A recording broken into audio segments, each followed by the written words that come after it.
Good morning students, स्वागत है आप सभी का मेरे यूट्यूब चैनल साइंस इजी है में।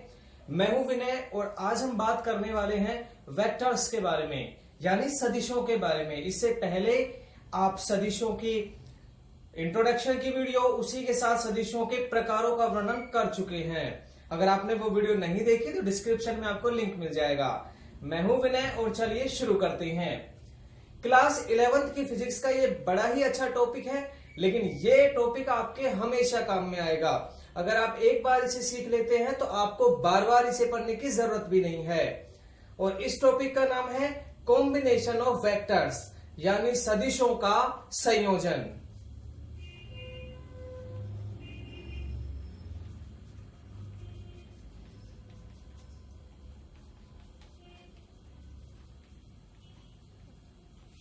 कॉम्बिनेशन ऑफ वेक्टर्स यानी सदिशों का संयोजन हम पढ़ने वाले हैं।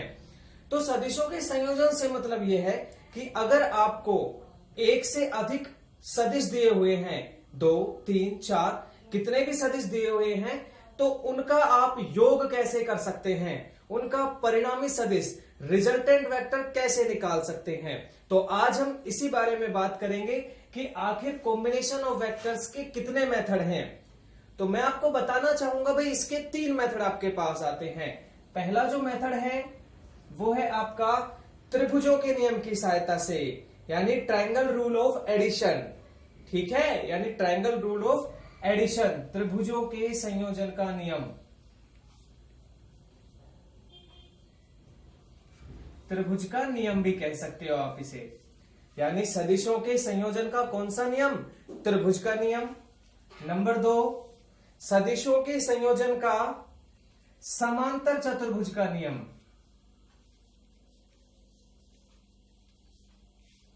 समांतर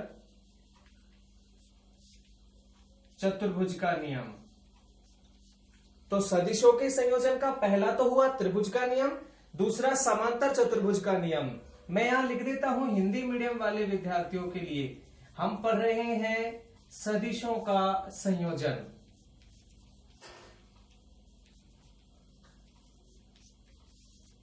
ठीक है भाई, तो त्रिभुज का नियम और समांतर चतुर्भुज का नियम। और तीसरा नियम आपका आता है बहुभुज का नियम।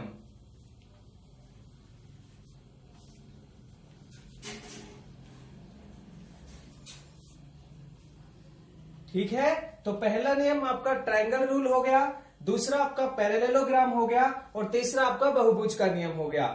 ठीक है, तो हम इतने 3 नियमों का अध्ययन करने वाले हैं सदिशों के संयोजन के लिए। वैसे तो तीनों ही बड़े महत्वपूर्ण हैं, लेकिन जो सदिशों के संयोजन का त्रिभुज नियम है, ये आपके अधिकतर एग्जाम्स में पूछा जाता है। तो चलिए सबसे पहले पढ़ते हैं सदिशों के संयोजन का त्रिभुज नियम। सदिशों के संयोजन के त्रिभुज नियम से तात्पर्य है कि यदि कोई 2 सदिश नॉन जीरो, यानी वो शून्य सदिश नहीं होने चाहिए, उनका परिमाण 0 नहीं होना चाहिए, बाकी कुछ भी हो सकते हैं। यदि 2 सदिश नॉन जीरो सदिश त्रिभुज की 2 क्रमागत भुजाएं, मान लीजिए एक भुजा तो ये रही, one side of triangle is presented by vector A. ठीक है भाई, पहला वेक्टर तो त्रिभुज की एक भुजा के द्वारा और दूसरा इसकी क्रमागत दूसरी भुजा के साथ, इस तरीके से। ठीक है, if 2 side of any triangle represented 2 non-zero vectors A and B, then the resultant of A and B, resultant vector of A and B is represented by R। और R क्या रिप्रेजेंट करेगा भाई? रिजल्टेंट वेक्टर को, परिणामी सदिश को, लेकिन उस भुजा के रूप में जो इसको बंद करने वाली है। इसको बंद करेगी भाई त्रिभुज को ये वाली भुजा। तो त्रिभुज को बंद करने वाली भुजा, the closing side of the triangle, represent परिणामी सदिश रिजल्टेंट वेक्टर आर को प्रदर्शित करती है। लेकिन आर की दिशा विपरीत होती है, अपोजिट साइड में। ये इधर जा रहा है, इधर से इधर आ रहा है, इधर से अगर इधर कर देता हूं निशान तो ये अपोजिट साइड नहीं हुआ, फिर तो ये क्लॉकवाइज या एंटी क्लॉकवाइज हो जाएगा। लेकिन मुझे आर की साइड विपरीत करनी पड़ेगी, अपोजिट करनी पड़ेगी, यानी कि ये साइड। तब ये तुम्हारा क्या कहलाएगा भाई, ए और बी का परिणामी सदिश कहलाएगा। तो त्रिभुज का नियम समाप्त हुआ। क्या कहा मैंने कि यदि कोई दो सदिश, नॉन जीरो सदिश, अशून्य सदिश ए और बी हैं और उन्हें त्रिभुज की दो क्रमागत भुजाओं के द्वारा प्रदर्शित किया गया है, तो त्रिभुज को बंद करने वाली तीसरी भुजा विपरीत दिशा में किसको प्रदर्शित करेगी भाई, रिजल्टेंट को, परिणामी सदिश को प्रदर्शित करेगी। यही क्या कहलाता है, सदिशों के संयोजन का त्रिभुज नियम कहलाता है। ठीक है, ये तो हुआ निरूपण से, यानी ग्राफ बनाया और मैंने आपको बता दिया। अब इसका निकालते हैं मैग्नीट्यूड, गणितीय विश्लेषण। और मैग्नीट्यूड यानी परिमाण इस सदिश का और इस सदिश की दिशा। भाई सदिश के पास दो ही चीजें होती हैं, एक तो परिमाण मैग्नीट्यूड, एक डायरेक्शन दिशा। दोनों निकालते हैं। इसके लिए देखिए मैं क्या करता हूं, इसे अंदर लिख देते हैं बी को। मैंने इसे मान लिया O, इसे मान लिया A, B। शीर्ष है त्रिभुज के, तो इसलिए मैंने इनको A और B मान लिया। मैंने इस लाइन को आगे की तरफ बढ़ाया नीचे और इस लाइन को भी आगे की तरफ बढ़ाया। आप कह सकते हैं कि मैंने इस रेखा पर जो OA साइड थी उस पर एक परपेंडिकुलर डाला है, लंब डाला है और इसका नाम है N। ठीक है, तो BN एक परपेंडिकुलर है किसके ऊपर, ON के ऊपर। क्यों डाल रहा हूं भाई, इसलिए डाल रहा हूं क्योंकि मुझे इस R का मैग्नीट्यूड चाहिए, इस R की डायरेक्शन चाहिए, दिशा चाहिए। कैसे निकालेंगे, देखिए मेरे पास अब एक नया त्रिभुज बन गया है जो 90 डिग्री एंगल वाला है। ठीक है भाई, मेरे पास ये जो त्रिभुज बना है ABN, इस त्रिभुज की मैं बात करने वाला हूं। ठीक है, चलिए करते हैं। त्रिभुज ABN में ट्रायंगल ABN को ध्यान से देखिए, ABN मुझे क्या करना है, मुझे इसका साइन एंगल और कोस एंगल निकालना है। मान लेता हूं ये एंगल मेरा थीटा है। ठीक है, चलिए बताइए भाई साइन थीटा कितना होगा, ABN में साइन थीटा कितना होगा, ABN साइन होता है लंब बटे कर्ण, तो लंब तो कौन है इसमें, BN, और कर्ण कौन सा है भाई इसमें, B। इसका केवल परिमाण ही लिख रहा हूं B। तो मेरे पास BN का मान क्या आ जाएगा, BN बराबर B साइन थीटा, यानी इसका मान मेरे पास आ गया B साइन थीटा। ठीक है, चलिए आगे फिर से इस त्रिभुज में लगाता हूं sine theta, sorry cos theta, sine theta तो लगा चुके, कोस थीटा। हाँ भाई क्या होता है कोस थीटा, आधार बटे कर्ण। आधार तो क्या है AN और आपका कर्ण हो गया B, उसका मैग्नीट्यूड परिमाण B। इसको आगे सोल्व करूंगा तो मेरे पास AN का मान आ गया B कोस थीटा। ठीक है भाई, ये हो गया इक्वेशन फर्स्ट, ये हो गया इक्वेशन सेकंड। किसी को कोई दिक्कत, मैंने कुछ नहीं किया। मैं क्यों कर रहा हूं ये काम, क्योंकि मैं R की वैल्यू निकालना चाहता हूं, R का मैग्नीट्यूड निकालना चाहता हूं। तो इसीलिए मैंने जो OA मेरे पास साइड थी उस साइड पर एक परपेंडिकुलर BN डाला और मैंने फिर उससे BN और AN का मान निकाल लिया। ठीक है, चलिए आगे चलते हैं। अब मैं आगे चलता हूं, बात करता हूं इस बार बड़े त्रिभुज की बात करता हूं, OAB, OBN भी कह सकते हो, OBN जो बड़ा वाला त्रिभुज है, त्रिभुज OBN में। हाँ भाई कौन सा त्रिभुज है, समकोण त्रिभुज। तो पाइथागोरस लगा दें, बिल्कुल लगा दीजिए सर। पाइथागोरस लगाते हैं इसमें, कर्ण का स्क्वायर, ये त्रिभुज है, कर्ण कौन सा है भाई, OB, OB है ना कर्ण, OB का स्क्वायर बराबर आधार का स्क्वायर, आधार है ON,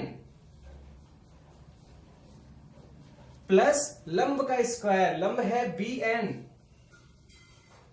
का स्क्वायर।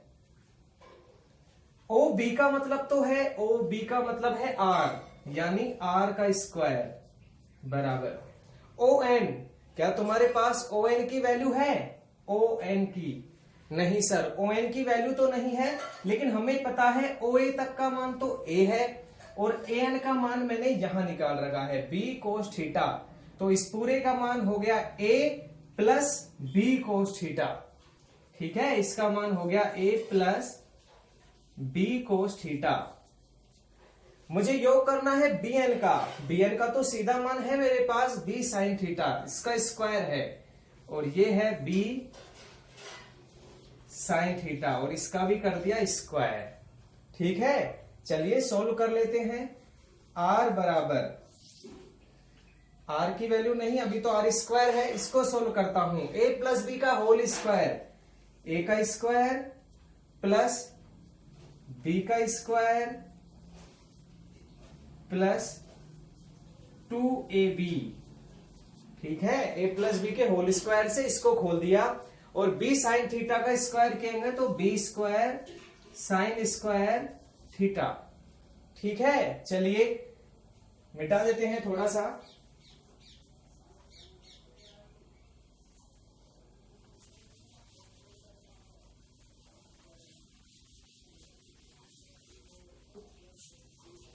देखिए भाई, आर का मान तो आर स्क्वायर ही लिखा हुआ है, ए स्क्वायर की जगह तो ए स्क्वायर ही है। मैंने क्या किया, बी स्क्वायर यहां से और यहां से कॉमन ले लिया, तो कॉमन लेने पर बी स्क्वायर तो common sign square theta plus cos square theta, और बीच में बच गया 2ab कोस थीटा।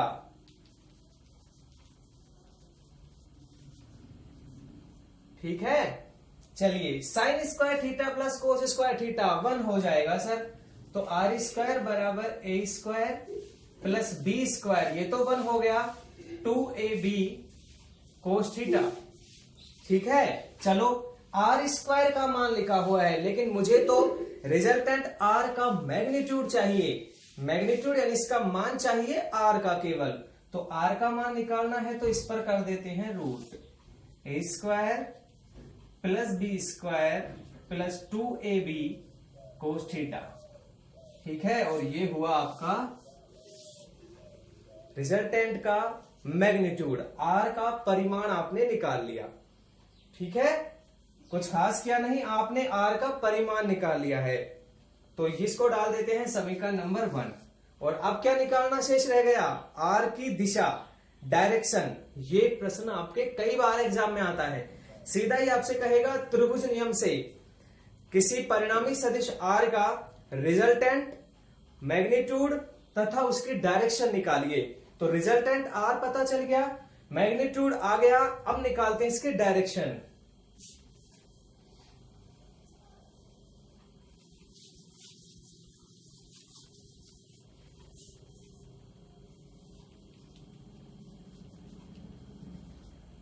डायरेक्शन, हाँ भाई, डायरेक्शन क्या होती है, हमेशा ध्यान रखना किसी भी समकोण त्रिभुज की डायरेक्शन tan थीटा के द्वारा दी जाती है। कहां गया आपका त्रिभुज, कोई बात नहीं, फिर से बना देते हैं, यही बना देता हूं साइड में। ऐसा त्रिभुज आपके पास बना था, देखिए भाई, ये मैंने डॉटेड लाइन बनाई थी, यहां आपने दूसरा सदिश बनाया था। ठीक है, ओ ए एन बी। ठीक है, इस प्रकार था, ये तुम्हारा आर था और यहां तुम्हारा पूरा के पूरा ये 90 डिग्री था। अब इस वाले डायग्राम में आप देखकर बताइए, मुझे tan इस वाले का चाहिए, रिजल्टेंट वाले कर्ण वाले समकोण त्रिभुज का राइट एंगल का मुझे ये एंगल चाहिए। मान लेता हूं ये अल्फा है, तो tan अल्फा चाहिए मुझे दिशा के लिए, दिशा हमेशा tan थीटा दिखाता है, तो tan अल्फा चाहिए मुझे। tan अल्फा का मतलब होता है लंब बटे आधार। लंब क्या है भाई, bn, और आधार क्या है भाई तुम्हारा on। ठीक है, लंब बटे आधार निकाल लेते हैं। bn का मतलब अभी आपने लिखा था b साइन थीटा। ठीक है भाई, on का मतलब on, यहां से यहां तक का तो मतलब था a, और यहां से यहां तक का मतलब था b cos थीटा, तो ये आ गया a plus b cos theta. ठीक है, लंब बटे आधार, इससे निकाल लिया मैंने डायरेक्शन, तो tan अल्फा आ गई इसकी डायरेक्शन। ठीक है भाई, समीकरण नंबर 2। तो इस तरह हमने त्रिभुज नियम की सहायता से किसी वेक्टर का परिमाण निकाल लिया और उसके परिणामी का दिशा भी निकाल ली। चलिए अब पढ़ते हैं दूसरा नियम, संयोजन, सदिशों के संयोजन का दूसरा नियम, और वो है तुम्हारा बिल्कुल सही समांतर चतुर्भुज का नियम।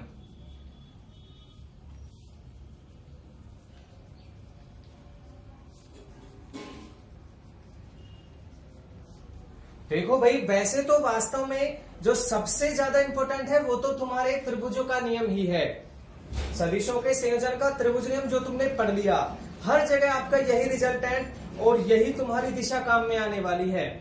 लेकिन आपसे कई बार समांतर चतुर्भुज की परिभाषा जरूर पूछ लेता है, डेफिनेशन पूछ लेता है कि कैसे इसका नियम काम में लिया जाता है, तो उसी को पढ़ते हैं। पैरेललोग्राम का जो रूल है उसके बारे में पढ़ना शुरू करते हैं। देखो भाई, ये नियम क्या कहता है। इस नियम के अनुसार यदि कोई पैरेललोग्राम इस प्रकार है कि इसकी दो आसन्न भुजाएं, आसन का मतलब जो एक ही कोण से निकली हुई दो भुजाएं हैं, अभी बताता हूं, ये दो भुजाएं, ठीक है। यहां मान लीजिए इनका ये बिंदु O है, इसी बिंदु से एक साथ जो दो भुजाएं निकलती हैं वो आसन्न भुजाएं कहलाती हैं। तो इसकी अगर दो आसन्न भुजाएं दो नॉन जीरो वेक्टर्स को रिप्रेजेंट करें, किसकी आसन्न भुजाएं, किसकी आसन्न साइड, समांतर चतुर्भुज की, एडजेसेंट साइड वो भी कह सकते हो, एडजेसेंट साइड भी कहते हैं इसको, आसन्न भुजाएं। तो इन दोनों भुजाओं का परिणामी जो वेक्टर होगा, रिजल्टेंट वेक्टर होगा, वो इनके डायगोनल से निकलेगा, यानी इन दोनों के यहां से निकलने वाले डायगोनल से, डायगोनल मतलब विकर्ण के, तो ये मैंने विकर्ण फिर से खींच लेता हूं थोड़ा सा डाउन, जो इनके बीच का विकर्ण होता है उस विकर्ण के द्वारा प्रदर्शित किया जाएगा R। इन दोनों के बीच का विकर्ण विपरीत दिशा में, भाई ये यहां से जाएगा, इसके बाद दूसरी अगर कोई यहां पे मैं लाइन बनाऊं तो उसका डायरेक्शन ये रहेगा, लेकिन यहां से डायरेक्शन बदल गया, तो विपरीत दिशा में, अपोजिट डायरेक्शन में इन दोनों के रिजल्टेंट को दिखाएगा। तो तुम्हारा R क्या है, इन दोनों का रिजल्टेंट है, लेकिन इसकी वैल्यू निकालना भी मैं आपको बता देता हूं।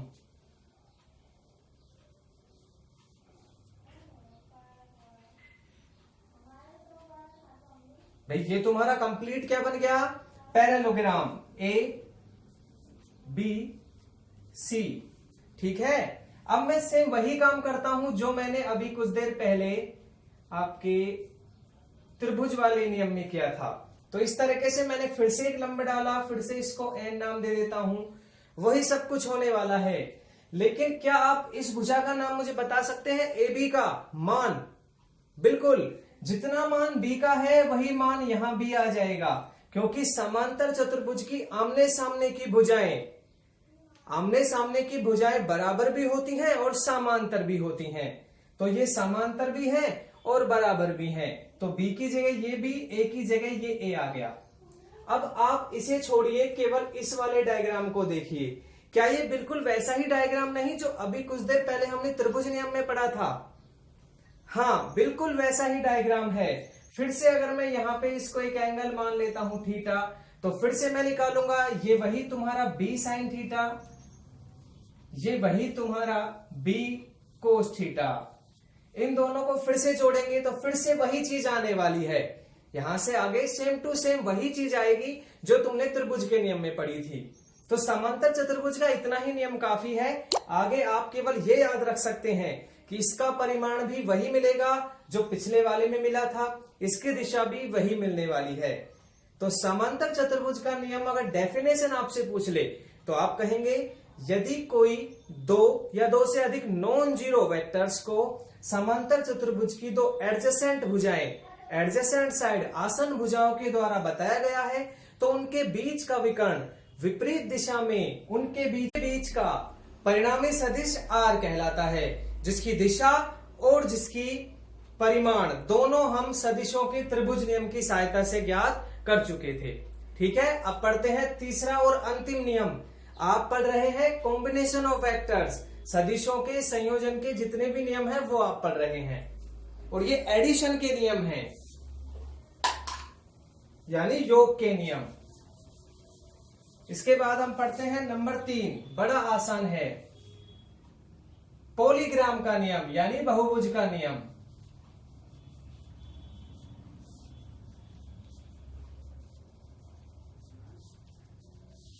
अब तक हमने जब भी दोनों नियम पढ़े, त्रिभुज का या समांतर चतुर्भुज का, तो उसमें हमने केवल दो ही भुजाओं को लिया था और उन दोनों ही सदिशों के लिए कॉम्बिनेशन किया था, संयोजन किया था।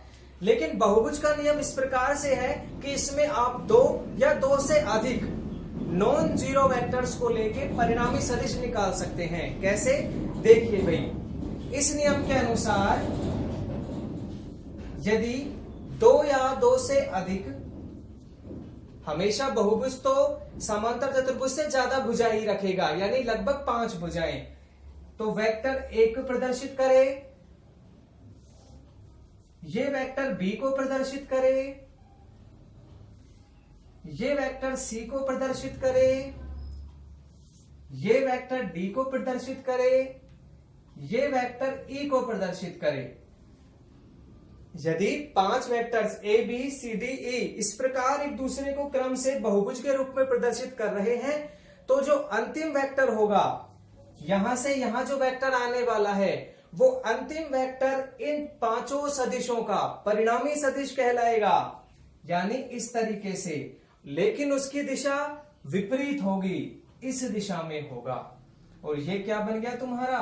आर, रिजल्टेंट बन गया। ठीक है भाई, तो बहुभुज का नियम कहता है कि जब जब कम से कम 5 आपके जो सदिश हैं वो इस प्रकार से एक दूसरे के साथ समान दिशा में बहुभुज का निर्माण करते हो, तो उस बहुभुज को बंद करने वाली अंतिम भुजा किसको प्रदर्शित करेगी भाई? आपके परिमाण आर को प्रदर्शित करेगी। देखो जरा, अगर मैं यहां से इसे मिला दूं तो ये छोटा त्रिभुज बन गया, ठीक है ना? आप इसको छोटे छोटे त्रिभुज के टुकड़ों में तोड़ के भी याद कर सकते हैं। ये बन गया तुम्हारा R1 छोटा वाला। अगर ये खींच दूं तो तुम्हारा ये और ये दोनों भुजाओं को मिलाने वाला R2, ये और ये तीनों भुजाओं को मिलाने वाला R3। तो इस प्रकार से इसको छोटे छोटे त्रिभुजों के रूप में भी आप पढ़ सकते हैं, और आप देखेंगे कि अंत में यही आने वाला है। R का परिमाण A, B, C, D और E। इस प्रकार से ही इसे ज्ञात किया जाएगा। सेम त्रिभुज का नियम की तरह ही यहाँ पर परिमाण और दिशा आपको मिल जाएगी। तो ये हुए तुम्हारे 3 नियम।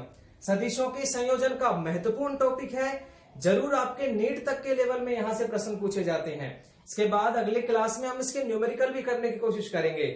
तो कैसी लगी दोस्तों ये वीडियो? अगर वीडियो पसंद आई हो तो वीडियो को लाइक करें, अगर चैनल पर नए हैं तो चैनल को सब्सक्राइब करें, और आपको अगर कोई सवाल रह जाता है तो कमेंट बॉक्स में कमेंट करके पूछिए। धन्यवाद वीडियो देखने के लिए, आपका दिन शुभ हो।